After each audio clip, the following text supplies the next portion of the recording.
Hello. Episode 5. Oh my gosh. I can't believe we're like already halfway through. I know, it's crazy. It's insane. I thought this was going to take so much longer. Yeah. But I was like, oh, we're already halfway. we are It's crazy. halfway. Wow. I know. So Such exciting. a journey. Okay, but before we begin, have you tried it yet? No, not yet. Okay, you need to try I it. was gonna wait. No. Okay. Guys, she got the best looking thing I've ever So seen. tell them about the Yes. ice cream. So- the coffee shop. Well, it's an ice cream too, clearly. Yeah. So it's called Giorla's in Studio City. It's right on that little stretch of town. Stop, is it good? Oh, it's good. Oh my god. It's good. Okay, she got this thing, and it's coffee with 2 shots of espresso poured over it. It's ice cream with 2 shots of Thank you. espresso. Oh my god. It's okay, I did it last episode too. You did? Yeah. It's okay. It's ice cream with two shots of espresso Yes. poured over, and now it's melted. The ice cream is so melted, but it's like, wow, that's good. Is it good? It's really good. I'm so glad I got this. Oh my god. I saw it and I took a picture and I sent it to her and I was like, look at this thing. So what's the name of the place? So it's Giorla's, and it's right in Studio City, and Richard Giorla is like the owner, founder, and his like whole thing was that he really wanted to bring like real, authentically good coffee to people. Yeah. So they have like their own zero emissions like coffee machine where they can like take their own beans and grind them on site, and they're not using any other resources or anything. So it's super natural and it's really good. And it's super cute. They have like a description of every single bean, like, and what it tastes like, the aroma, like all of it listed when you That's walk cool. in. It's really cool. Wow. It was so cute. So I got the ice cream one. I can't remember the name of it. What it was called. I want to say avocado, but that's not. Anyways, go on their menu. The one with ice cream, that's the one I got. Yeah, it's one of their specialty coffees. Yeah. What did you get? I got an iced matcha today. Okay. Because, okay, here's what I was thinking. I was like, do I get a cold brew? Because I get a cold brew all the time. But then I was like, oh my god, as I'm reading this, they keep describing the meadows that they're going to and how luscious and green they are. And I was like, I have to get a matcha just because now I Yeah. need something green. Oh, I love that. Yeah, so here we go. Yeah, and it's very really good. good. Good. It's not bitter, which is really nice. Nice. Yeah, I'm not the biggest fan of matcha, but I'm sure it's great. If you can find like a good one. Yeah, I hear that. I Yeah. hear that. Otherwise, sometimes it tastes like dirt. Yeah. And I'm just like, I didn't want dirt today. I wanted something tasty. How funny. But yeah, I like am loving this. And I just got like a cute little biscuit with it. Those biscuit straws, I think. Oh my god. Yeah. This is just, what a surprise. Yeah, what a great choice. And it was so lovely because these chapters that we read this week are just so lovely. Like there's some stuff that happened that wasn't really lovely, but these chapters are super sweet. Yeah. And so to have like a kind of a coffee experience to go with that unintentionally is very nice. But Sweet, and the ice cream is sweet. see, Yeah. There we go. it was a subconscious decision today.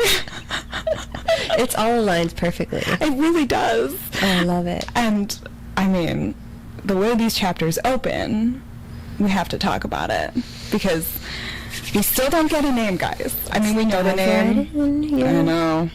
But we get the description. Yeah. And oh my god, what a description. Yeah. The most beautiful man she's ever seen, with piercing black hair, the color of crows' feathers, blue so deep that it looks violet. Oh my god. Clothes so fitted you see the muscular body underneath. And when he moves, it's like night is trailing behind him as he moves around. And I'm Yeah. just like, oh my god. It makes us blush. It does make us blush. And the way he's described, like the whole time, it's like his lethal prowess, Yes. his power. You can like taste it. Like he's clearly the most powerful being she's encountered so far, is what you're getting. And oh my god, with his hands in his pockets, he just stands there, and I'm just like, oh sir, What a stud. oh, he is a stud. And he corners Farah, and he's like, why is a human here? Yeah. And why are you alone? And she tries to lie, and I love her lie. I came with 2 ladies. Like, okay, but like, I came with 2 friends, and they're both ladies, but I'm not going to tell you their name. and they went to get refreshments that won't be Right. served for hours. Right. And he calls her on it, which, yeah. Rightfully so. Right, Yeah. exactly. But then he tries to escort her, and she, like, clearly does not trust this person. Yeah, she's very scared of him. Mm-hmm. Very scared. Because she recognizes the power. Yeah. Like, the 3 fae who are just around her recognized it. She recognizes it, and she's like, oh, okay, maybe I shouldn't stay here with this person. And she was like, did I just swap out 3 potential enemies for, like, one even worse one? You're like, did you though, girl? Right. I mean, no, she didn't, but she doesn't know that. Right, exactly. Yeah. And then his attitude towards the spring court, where she asks, you know, I thought it was really funny how it was like he was about to leave and then she'd say something. He was about to leave and then she'd say something. And as females, we know what you're doing. Oh, come You just want to on. talk to him a little bit longer. And when she's going on asking, oh, are you from the spring court? And he's like, no. No. And I'm rightfully glad that I'm not, because absolutely not. And then it makes the readers, you know, kind of us question, be like, oh, what about the spring court? Because all we know now is spring court is nice and pretty, and it's Farah's new home and everything. But then for someone from the night court and someone this powerful to be like, fuck no, it's kind of like, ooh. I know. Ooh. And the way he says it too, I'm not from the noble spring court. And you're like, what does that mean? Yeah. What do we not know, guys? Exactly. Yeah. Loved his attitude. And Farah's like, okay. And then so she also asks him as he goes to leave again, she's like, then why are you here? Yeah. And he says that tonight's the night all the monsters are let out of their cages. Yeah. And I was like, so are you a monster, sir? Right. Yeah, it definitely makes you question, okay, what other monsters are there? Yeah. What are you talking about? What do they look like? How dangerous are they, you know? But also... And from where? Yeah, exactly. And then like, where- the question is, where are they coming from? And what are these cages? Yes. Where are they coming from? What are the cages? And why this night? Like, why only are they allowed out this night? Why not normally? There's so many questions. Yes. And then it goes to where they end up just leaving each other. And Lucian, she runs into Lucian. Yes. Where she's not supposed to be caught. Like, she's trying to avoid these people, and she gets caught, and she describes it as Lucian just picked her up like a sack of potatoes over her shoulders, or over his shoulders, and just took her straight back to the manor. And he was running at speed so fast that she was like, it's not, like, this is not normal for someone to be running this fast, especially even if you're Fae. And she said he was running so fast that she got nauseous, and so she had to close her eyes. And then she opens her eyes, and she's back in the spring court manor, and Lucian is just scolding the shit out of her, saying that, you know, she was not supposed to leave whatsoever. It's dangerous. Tamlin's gonna be furious, or, you know. Yeah. Then we get to learn what the rite is, what it actually is, and what that consists of, and why Tamlin would be so mad, and you know, why Lucian is so upset at the fact that she's out. Yeah. And yeah, because, like, he says that if Tamlin sends her, because so in this rite, Tamlin has to pick a woman who is putting herself out there all of her own free will. She's not being forced to do this, but he picks a woman to mate with for the night. So Farah, she starts blushing because, like, apparently no one talks openly about sex where she's from. And he's like, well, that's a ritual, and once they do it, like, that's how the magic is released for the remainder of the year. Exactly. And if Tamlin had scented Farah, Lucian tells her that he would have tried to find her instead, and it wouldn't have been sweet or nice. It would have been a rough encounter. And Yeah. Unfortunately, it was not that. It was not that. So, yeah. So basically, Lucian's like, go to your room. Yeah. And stay there for the rest of the night. And she does, but not for the rest of the night. Right. Because she gets hungry. Yeah. And goes down to the kitchen to find food. And who does she find? Down in the hallway. Tam. And he was in a mood. Yeah. And oh my god. He pushes her up against the wall. Guys, this is about to get a little spicy. Not super spicy. We're not there yet. But he basically marks his territory with her. And he, like, bites the shit out of her neck. AKA, he gives her a hickey. Yeah. Like, a nice little bruise on her neck. But he starts trying to tell her what to do and to be like, don't ever disobey me. Yeah. Ooh. And she slaps him. And I'm like, ooh, you go, girl. Yeah. Tell him what's up. But that was like an extremely hot encounter. And she totally thoroughly enjoyed it. Yeah. And you're reading it going, girl, don't try and deny that you want this. Because you do. You do. We want it. And yes, as an audience, we really want it. Like, let's go. It's been half of a book of you two just, like, circling each other. I'm over it. Yeah. But, yeah. And so, the next day, as Farrah's getting ready, she's got this massive bite mark on her neck. And she, at first, is like, well, I guess I'll cover it up. She was, like, looking for a scarf or something to tie. And then she was like, you know what? Screw that. I'm going to walk around and let him know what he did.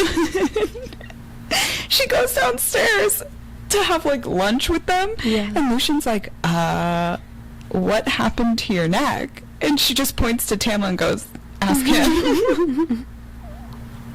I found it really funny how when she came down, the first thing that Lucian asked is like, oh, did you sleep well? Like, you look well rested and everything. And that's just like...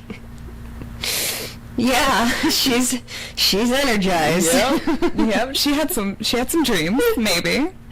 Oh god. Oh my so god. Funny. It was such a good scene, and then like Tamla and Lucian decides to like excuse himself from the whole situation, so he's like, I'm gonna go now. And it's very funny. And basically, it's interesting to watch the three of them start having this kind of relationship where they're clearly becoming friends. Yeah. And they're picking on each other and, like, calling each other out. And she's not afraid to sit in places at the table now, because instead of sitting all the way at the other end, now she moved closer and sat across from Lucian. Yeah. And you see her, like, opening up. Yeah. And that night at dinner, she actually puts on a dress. And she goes down, and again, Lucian's like, I'm peacing out. This is gonna get weird. Yeah, exactly. And she sits there, and Farrah comments on how big this table is. Yeah. And so Mr. Tam decides to use some magic on her, on the table. Yeah. And shrinks it. And it's interesting because now you're finding out like how magic works. And he says it's like a pocket realm basically. Yeah. But it's draining. So he says that at one point in time, this used to be easy for him to do, and now it's not. And you have to wonder just how powerful this blight is. 'Cause it's like, oh, how powerful can this be to like tear down someone that powerful? Yeah, exactly. So, yeah, and then Farrah decides to gift Tamlin something. So she takes him to her little painting studio. Yeah. And this is the first time anyone's seen her paintings, right? I think so. Yeah. And so she has one set up on the easel, and it's like a painting of the meadow or the glen that they all went to. And all her other little paintings are lined up. And he's looking around, and he sees the one that she painted of her woods. Yeah. So it's like depressing and skeletal trees. Yeah. It sounds, to be honest, it sounds really beautiful, though. Yeah. Like a beautiful rendering of it. And he tells her he wants that one instead. Yeah. And I thought that was so interesting because he says, it reminds me that I'm not alone. That he was like, I've been with so many women, I've had all these experiences, but I've never found someone who can understand. Yeah. And you have to, like, you wonder just how much he's been through, too. And then Yeah, that was a super sweet It was moment. very cute. Yeah. And then she goes upstairs and sleeps with the door unlocked for the first night, and you're Yeah. like, oh, you're inviting someone into your room door's now. unlocked. Your door is unlocked. And just, now the next few, like, encounters are very sweet. Yeah. They're starting this budding relationship. He takes her to another meadow, which apparently I'm like, is the spring court just Meadows. grass? Yes. Is there anything else besides this manor? Like, is there a town anywhere? Like, there's, all we know is that there's, like, meadows. Yeah. Like, you know nothing about this place except for the manor and woods and That's a meadows. good point. I was thinking that. Yeah, I'm like trying to run over everything in my brain right now, and I think you're right. They don't really mention. At least not in this book. I know in a few others there's a mention of a Yeah. town, but Yeah. in this one there's nothing. Interesting. I know. You're like, what's happening here? But anyways, I digress. But he takes her to this super cute meadow, and they're laying under a weeping willow. Yeah. And he's saying that the song of the willow is putting him to sleep, but she can't hear anything. Mm-hmm. And she's like, I don't know what you're talking about. I don't hear anything. Yeah.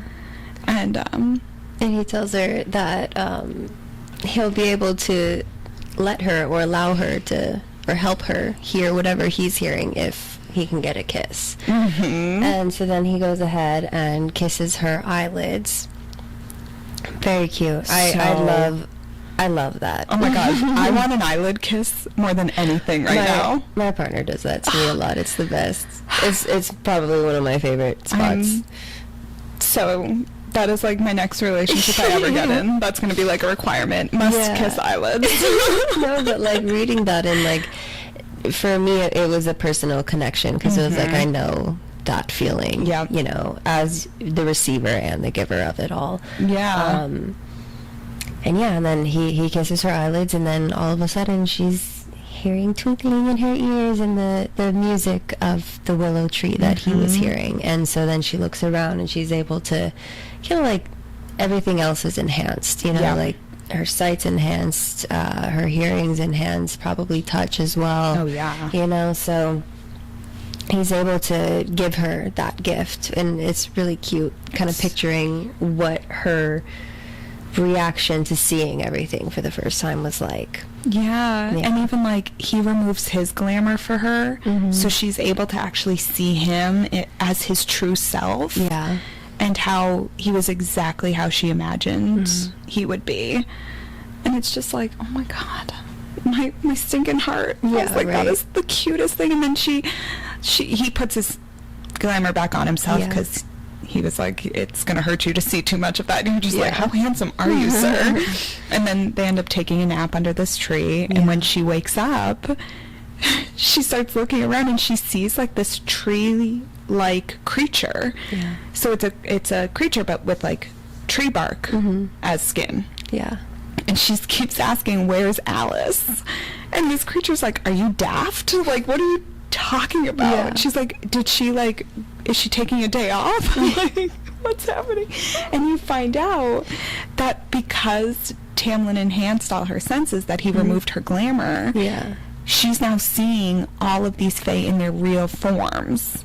And now she's seeing fae that she never saw before. And it's very funny because this creature is Alice. Yeah. And it's amazing. Now she's going out in the hallway and she's seeing all these creatures for the first time, and she's like, oh my god, I've never seen this. Yeah. And she learns that on the night she tried to flee, the puka saw the whole thing. Right. Everyone saw it. Yeah. Everyone was in that garden watching this human girl being dumb.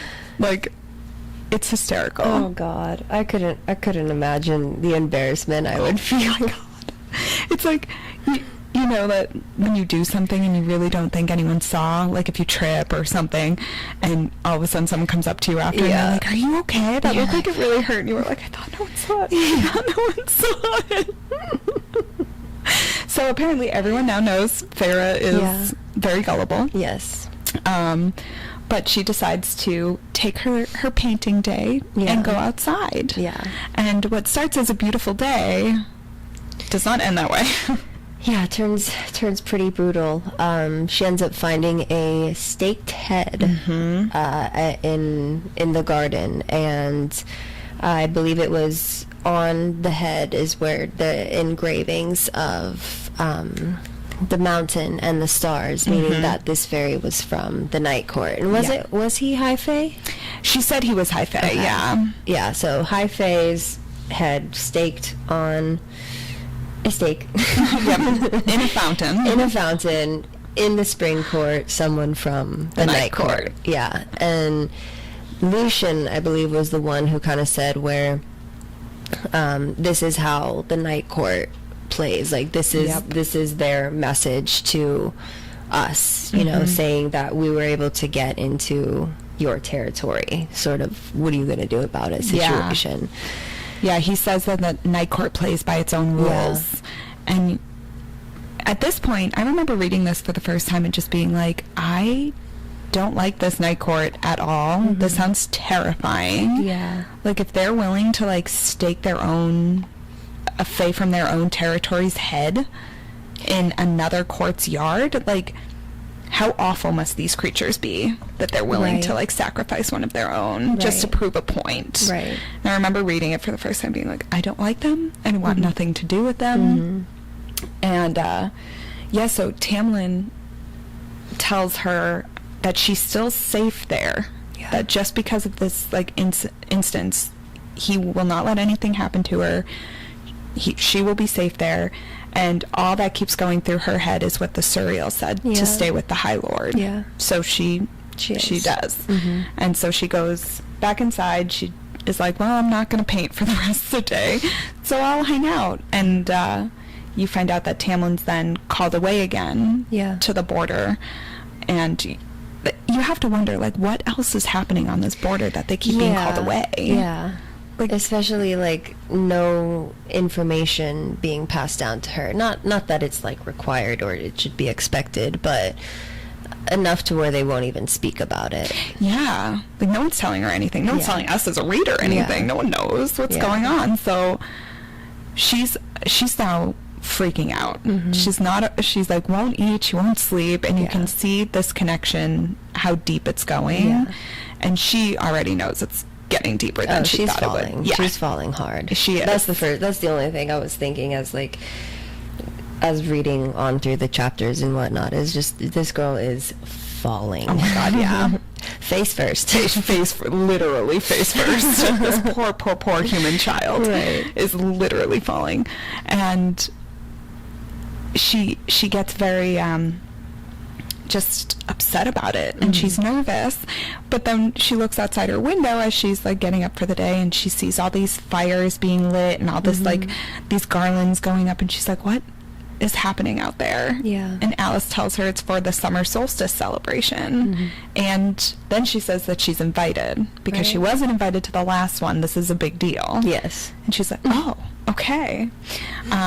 So she gets to dress up. And her dress sounds so pretty. It's like this gorgeous blue. Oh, I'm just like, I with her, like, hair done and with the rose garlands, I'm like, very, very beautiful. I want to dress up like that so bad sometimes. I wish that kind of dressing, like that was our attire. Me too. Know? I've always loved that. It's so beautiful. Like Renaissance time gowns, everything. I love it. We're gonna have to do that next year and, like, go to the Ren Fair and dress up, because I was so bummed I didn't this year. Same. Oh my god.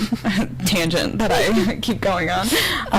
But yeah, so Lucian ends up telling her too that one, she looks like a fairy, but then also two, she looked pretty, and that Feyre then, you know, admitted that she did feel very pretty in that outfit, and she felt really good, which is, of course, a lovely thing to hear, you know, from just knowing how she grew up and everything like that, and to be able to feel like herself again after all that she's been through is really nice to see. Kind of a nice change of pace, more settling than the previous chapters we've read. It's kind of short and sweet here.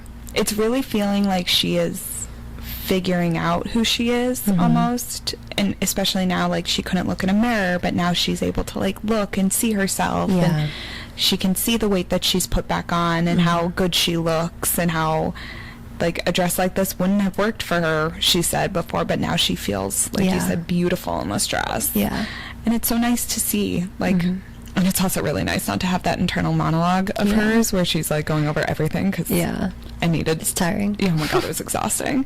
But yeah, so she goes out to this party. Lucian escorts her. Tamlin and Lucian escort her to the party. And Tamlin leaves. He goes off, and Lucian and her hanging out, but then Lucian leaves her. So now she's like left to her own devices at this party, and she goes over to the refreshment table and gets herself some wine that Lucian comes over and says, do not drink that. The wine.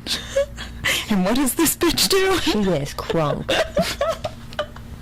Girl is toasted, like absolutely shit-faced off of fairy wine, which you learn that fairy wine is different than regular wine. Yeah.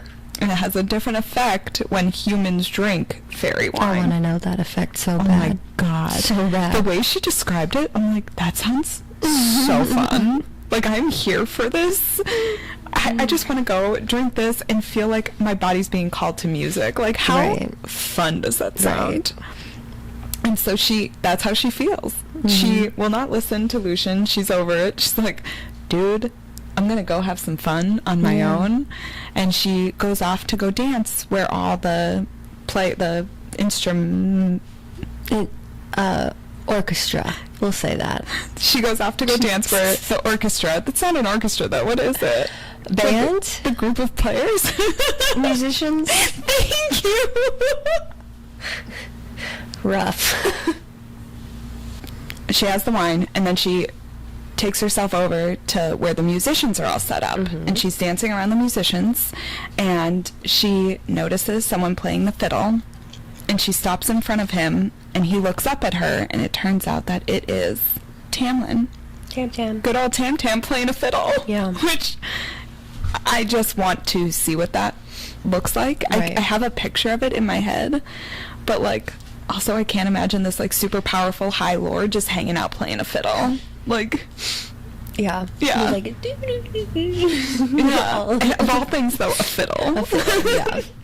And yeah, he gets down on one knee in front of her, and I'm like, oh, that's kind of hot too. Like, this dude is like pulling out all the stops. He's stopped being awkward, and now he's pulling out the cards. He really is, and he's making some good moves too. Like, dude knows what's up.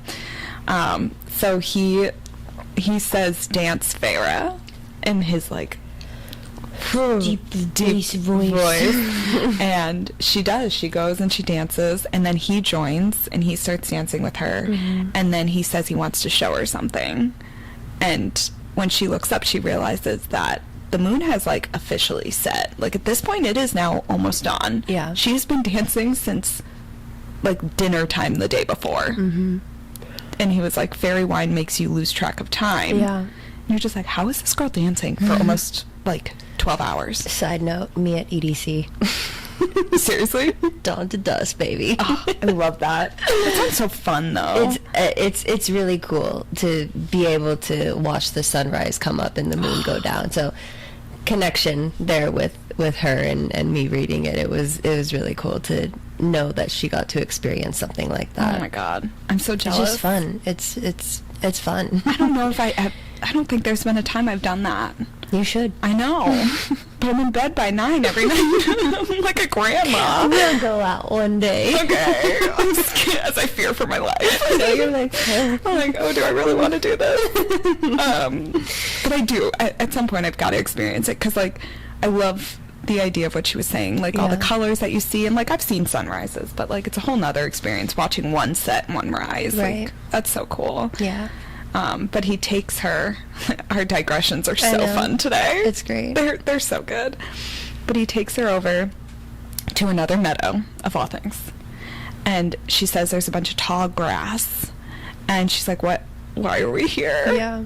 And he tells her to just be quiet and look. And you start seeing these little... I'm imagining them as like little... Like... How would you describe them?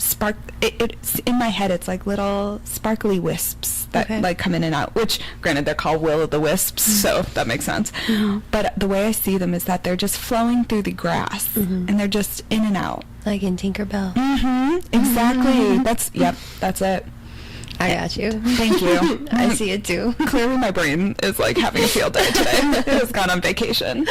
But yeah, and she can hear them sing. Yeah. And it just sounds so beautiful. Yeah, it really does. Yeah. And he asked her to dance with him, and they just start dancing right there.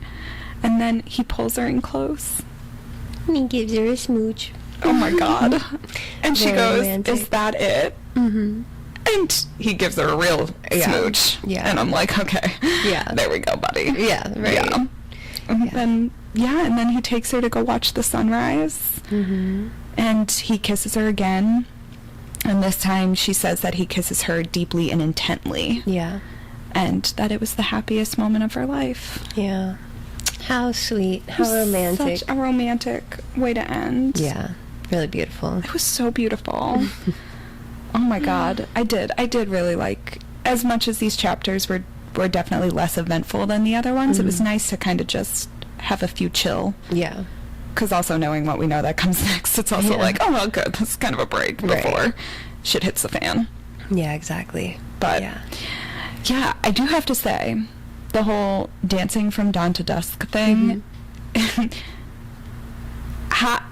in my brain, I'm like, I don't know if I'd have the endurance to do something like that, like, for that extended period of time. And I mean, obviously, like, over my years of training and all that stuff, especially with marathons, like, you do learn a lot with running and endurance, but how have you, like, worked on endurance training? Because I know that's something that a lot of people ask me, is how do I get my endurance up? So for me with strength training, what I found to be the easiest tool is, it's going to sound silly, but like lightening the weight and upping your reps.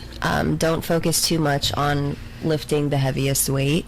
In fact, to increase that endurance, it's usually like 40 to 50% of what your top max performance would be, so your top weight. So like, let's say I'm trying to build up the endurance in my hamstrings and my glutes by doing hip thrusts. Instead of trying to like hip thrust the heaviest weight, 200, 300, 400 pounds, maybe I'll just stick with a plate on each side, 135, and just slowly and controllably do each rep as I'm supposed to. And as opposed to staying in the 10 to 12 rep range, maybe push that to the 15 to the 20s. You don't necessarily have to stay in that 10, 12 rep range, although that's great for hypertrophy. To building endurance, you want to be up in the 15 to even 20s, maybe even 30s, depending on what the movement is you're doing and what your goals are. For like more sports specific athletes, for soccer players, anything with explosive power movements, you're gonna like, endurance and power are the two things that you need the most to have like in check with, to perform better, not only in the gym but in whatever sport that you play as an athlete, and then both just kind of feed into another. So I would say, endurance in that way, upping the reps in lots of different areas. Even things like cardio, just trying to up it by 1 minute or 2 minutes than my time before. So let's say I was doing incline treadmill or the Stairmaster for... Actually, let's go with Stairmaster because I have a true story with this. I fucking hate the Stairmaster. I love it, I hate it. Yeah. It's a true love-hate relationship. But I was having to do Stairmaster for 15 minutes a day whenever I would finish my lift, so 5 times a week. And I remember the first maybe 2-3 weeks I could not finish. I'm gonna say 2 weeks. I could not finish the 15 minutes because I was like to the point of hyperventilating. Like my heart rate was so high. I sweat very easily, but you throw me on the Stairmaster, it looks like I came out of the sauna. Yep. And I am glistening. I'm like Edward Cullen when you're in the sun. You've got the sparkle. Literally, I have that everywhere. And there was a time like 2 weeks straight where I couldn't hit the 15-minute mark because I could not do it. But then the mental focus is what I needed to work on at that point. It wasn't necessarily my body, it was more so my brain, because the brain was telling me, you can't make the 15, stop now. You're at 12, you already did it, you're at 10, you already did it, it's fine. And so I would focus on, once I would get to the 10-minute range, be like, okay, just one more minute. Okay, once we finish that minute, just one more minute. Okay, 60 seconds, 55 seconds, 40, 30, 20, all the way up until I hit 15. And then once I hit 15, it was that mental clarity of, oh shit, I actually did it. Yeah. Like, I can do that. And then I just kept going forward with that. Okay, 16 minutes. Okay, 17 minutes. Let's get it to 20. And then the most I did was like 30 one time, and I felt like a god. I felt like I was on top of the freaking world, because I didn't know that I could do that. Yeah. But within that time, within that practice, if I didn't fail, quote unquote fail, at those 2 weeks where I couldn't make that 15-minute mark, I was still doing the steps that needed to be able to build that endurance. I was building that endurance, if I was knowing it or not. Yeah. You know? And yeah, I would say that, and with endurance too is a lot of the mental capacity of it. As we know, our body is capable of so many things. It's really our mind that stops us 100%. in 99 probably 0.999% of the way. So it's not only endurance within your body, but endurance within your mind, and really shutting off that negative voice in the mind saying you can't do it. Either shutting it off and like switching the voice, however works best for you, or changing the narrative within it, however works best for you. But I would say would be what helped me at least build an endurance. Yeah. Yeah. And mine was super similar. I mean, I was never a runner. Like, we'll talk running for a minute, because that's my sport of choice. But I never ran. If you tried to get me as a kid in gym class to run the mile, I would cry. Like, I would sit there and cry. And it is a riot, because this is a story that is told every time I run a marathon. Like, my mom loves telling this story. And all my run club guys are like, that doesn't sound like you. And I'm like, but it was. Right. Because I didn't like it. I also, like, would get really bad asthma when I ran, and I, like, couldn't breathe right, and I just didn't want to do it. So when I got serious about running, I had to teach myself how to do it. So I was like, okay, here's how I'm going to do it. I'm going to go a minute on, a minute off. And I'm just going to do that for the entire time. I'm going to run a minute, walk a minute, run a minute, walk a minute. And then I just kept upping it. So I'm going to run 2 minutes, walk 1 minute, run 2 minutes, walk 1 minute. And literally by the end, I could get up to just running. I never needed to stop, but I had to build up to that. And as I learn and grow, there's different points in my journey where I lose endurance, and then I have to build it again. Right. It's never consistently there, especially when you get injured, which unfortunately I've gotten injured a lot, especially in the last couple years. My endurance falls off. It doesn't stay there. And I have to kind of relearn how to get it back. Yeah. And it's the same thing. I want to get discouraged mentally. I get really annoyed because I don't feel as strong as I did before. But I keep trying to do that trick where it's like, okay, I hit either this many miles or this many minutes. Why don't try for another one? Try for another one, like you were saying.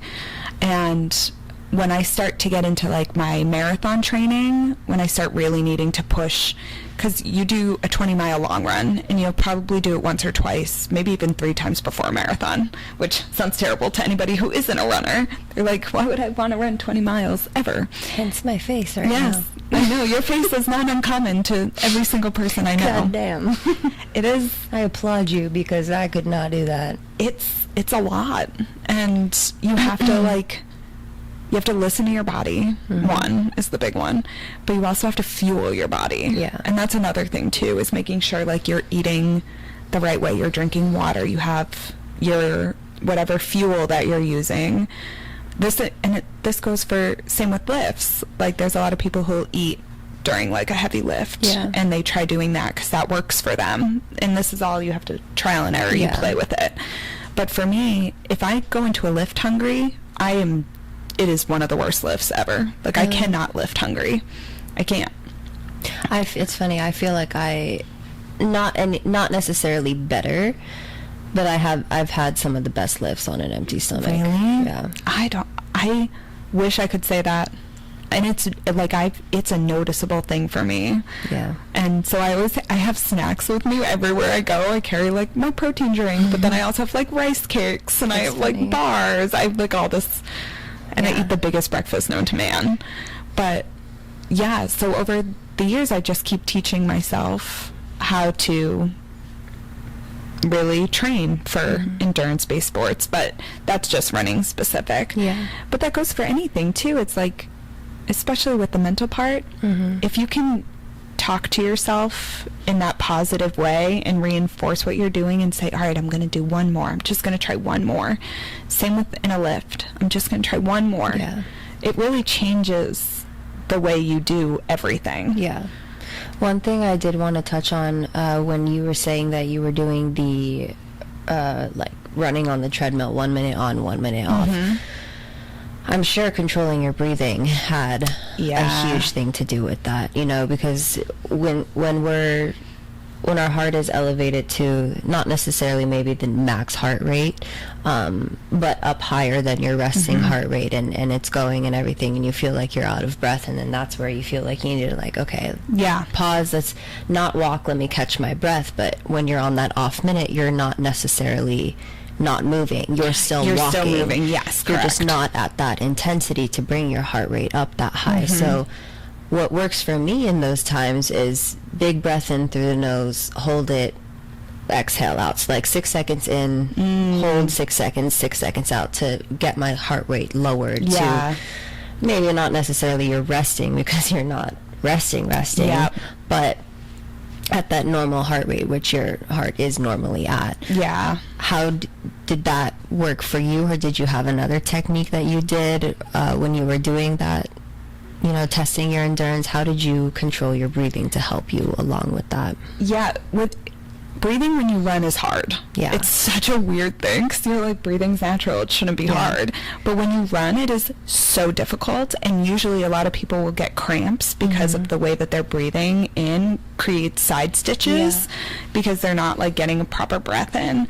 So when I was doing my 1 on, 1 off, when I would get winded and have to walk, I had to teach myself not to do the fast breaths, because a lot of people, when they get tired, they try to go pant to get more exactly air in. And I had to not do that. And I don't know if I did the deep inhale. I just know that I did make sure that I was getting all the air in. I didn't hold. I know that was like, for me, it didn't work, because unless I had a stitch, I couldn't hold. Right. So I would just try and make it as even as possible, and I would try not to constrict my throat. I have a lot of clients who really like to tuck their chin into their chest, and I'm like, please stop doing that. We need open airways. Otherwise, you're not getting a full breath. And they only breathe up to here. They're right, like it's always top breathing of their, into the chest. Exactly, and they're not belly breathing. And I'm like, you need to learn how to either inflate your lungs or inflate your belly. You need to get that breath all the way down, and that'll help a lot. But what helps for me too is to loosen my jaw when I run. So not necessarily like keeping my mouth wide open, but I just you're just unhinging. Exactly. So that when I breathe, sometimes I can breathe through my nose when I run and just out through my mouth, but sometimes I can't, and I just need to mouth breathe. And it's not like people say that's not the way to do it. They're like, you need to nose breathe, and I'm like, just if you need to fucking breathe, you need to breathe. Exactly. Fucking breathe. But for me, sometimes it does help when I can mouth breathe more than I can nose breathe. Right. But it's just again, that one's trial and error too, because you just have to play around with what helps you. But yes, you don't want to stop and just stop moving in between your sets. You want to keep going with the flow. Walk the way you would normally walk. Do not stop. That's why in PE, after we'd run the mile, they'd always say, okay, walk, don't stop sitting down. Get up and still move. It's a thing after marathons too. It's the worst, because you'll run through a finish line, you'll get your medal, and then they make you walk from there all the way to the it's like a half a mile out of the finish chute to get your bags, to get your food, to get all that stuff, to even get to the beer garden. It is like a half a mile walk. Because they don't want people just stopping dead. In reality, it's like a good thing they do it, but it's a pain in the freaking ass. Of course. Yeah. And one thing I also did want to touch on too, as we were talking about the belly breathing, the dynamic breathing, being a yoga instructor as well, it does, this cue I find to help a lot of people.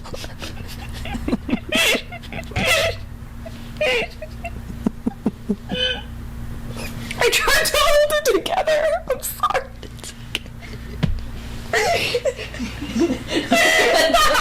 I'm dead.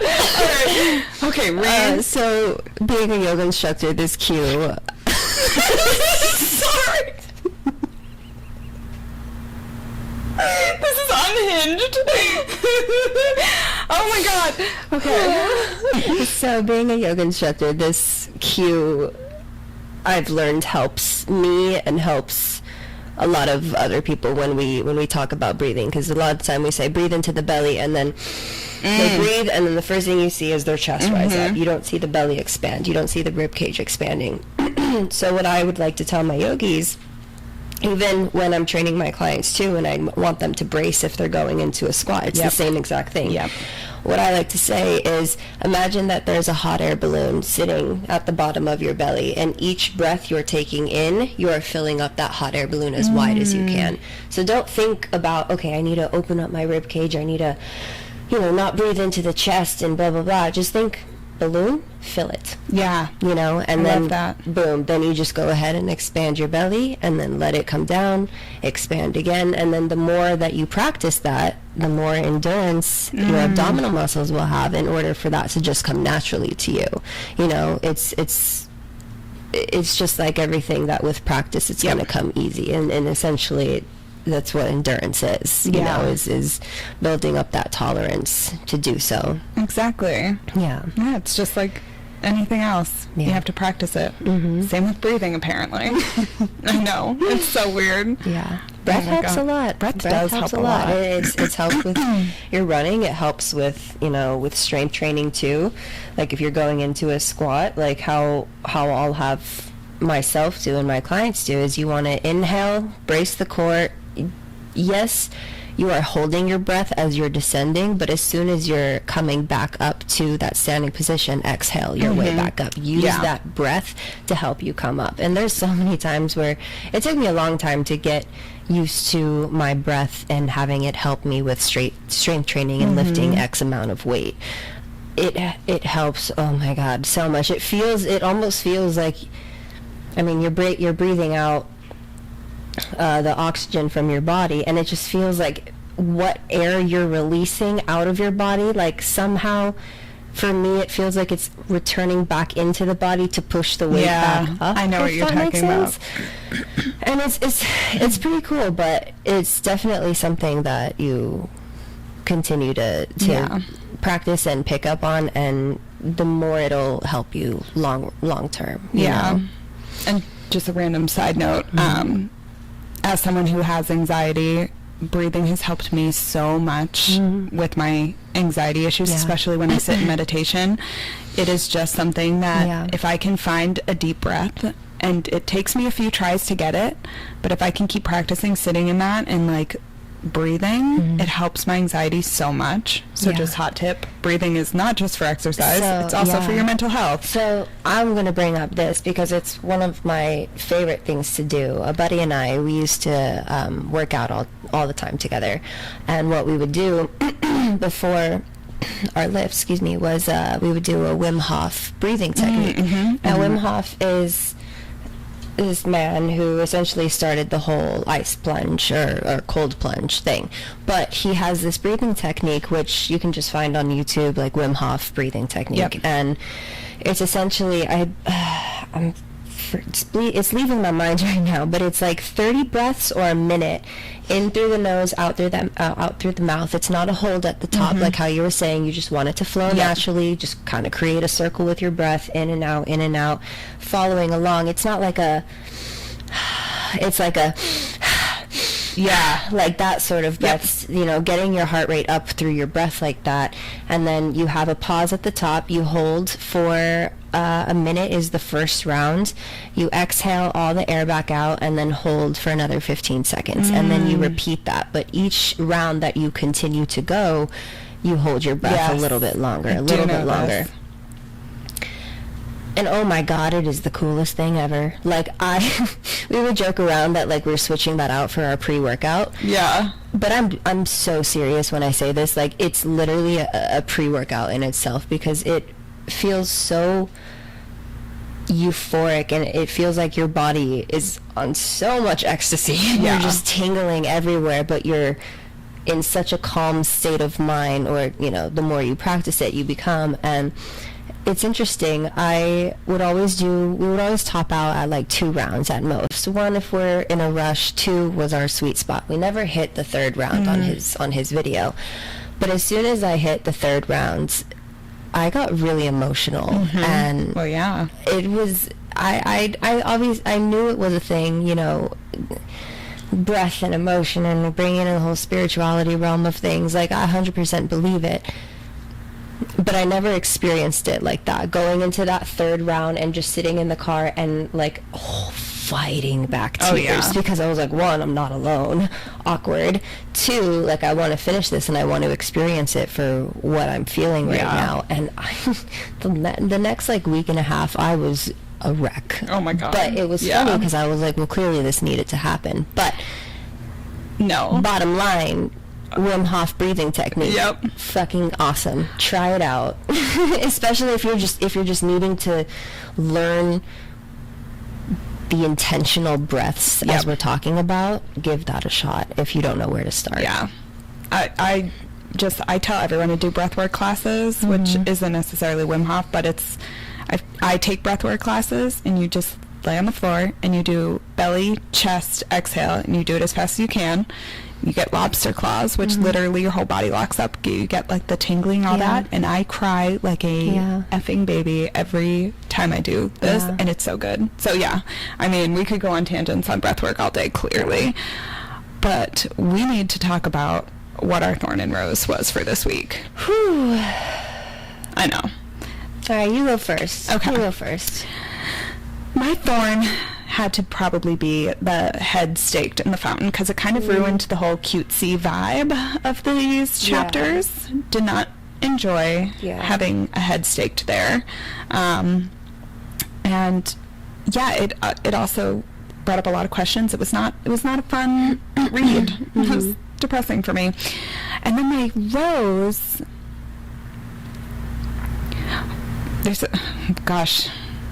I'm gonna get stuck on this, because it's a toss-up between the full introduction to Reese, which I'm like, but we haven't really gotten there yet, but like also his description, and also, so my toss-up is between that and Tamlin and Farrah's first kiss. Yeah. So that would be my rose. My answer is like easy but also hard. Like, rose, definitely. It's fuck. Oh shit. It's either one, again, fully meeting Reese and having a little bit more conversation between the two of them, or 2, just Tamlin and Farrah. Just everything about all these chapters together with the 2 of them. Yeah. Thorn, as much as the stake would make sense with the head, I did like it because it was that disruptor and all like the that's a good point. la-di-da-di love, la la la, and then it's like death. Death. I love shit like that. So maybe that would be a rose. I don't know. Like, I don't know if I have a thorn this week, honestly. Yeah, I can't say. Hey, sometimes I'm a dethorned rose this week. You're one of the white roses Tamlin bought Farrah this week. That's so cute. Look at you, seeing the bright side of things. Staying optimistic. You are, with your love of staked heads. And death. Yes. All right, well, this is probably the last time we're going to have a cutesy section of chapters for the next half of this book. Yeah.